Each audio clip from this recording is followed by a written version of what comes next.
For a long time, the health work has been heavily promoted in our church and central to our evangelistic strategy.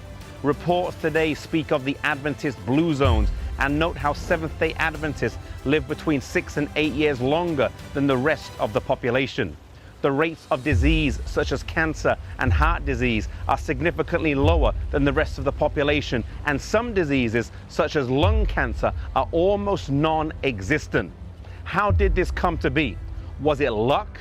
Was it chance? Or was it something greater than that? In 1863 in Otsego, Michigan, Ellen White was given her health vision, where she was shown things that were way ahead of the medical practices of her time. For example, she was shown that tobacco was a slow, insidious, and most malignant poison, common knowledge to us today. Yet in her time, the medical wisdom would have prescribed or at least not deterred you from using tobacco should you have any throat or lung issues. It wasn't until 100 years later when the Surgeon General of the United States finally condemned the use of tobacco.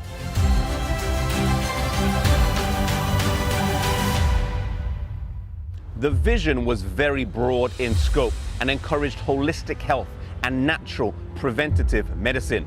Whilst there is always a need for acute care, preventative medicine seeks to prevent as much as possible disease in the body.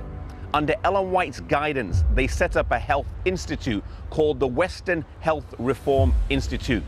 Dr. John Harvey Kellogg, today most famous for the world-renowned breakfast cereals that he invented, became the director of this institute at the young age of 24. John Harvey Kellogg attended some of the best medical schools in his day, the University Medical School in Ann Arbor, Michigan, and the New York University Medical College at Bellevue Hospital in New York City. He graduated in 1875 and would go on to be one of the leading doctors in the United States, treating both the rich and famous as well as those less fortunate. He changed the name to the Battle Creek Health Sanitarium. Sanitarium is a twist on the word sanatorium, which was a health resort for invalid soldiers. Replacing the O with an A, he thus created a new word for the English language.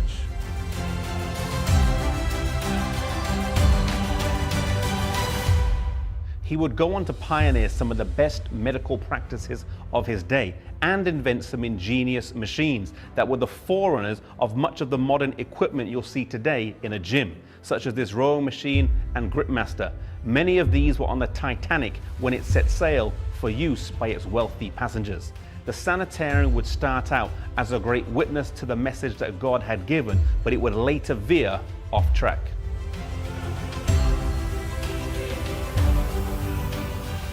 Unfortunately today, this message has often been neglected, and while many recognize that we do have a message and understand the truth and validity of it, many people do not live up to what they know about health. The health work was created to be the right arm. It was to assist the gospel, not to be isolated on its own, but to work harmoniously together. Healthy living was not to be an end in itself, but its purpose was to work with the gospel, creating an opening wedge to people's hearts. May we implement these principles first in our lives, and then also in the churches we are a part of as we witness to the communities we live in.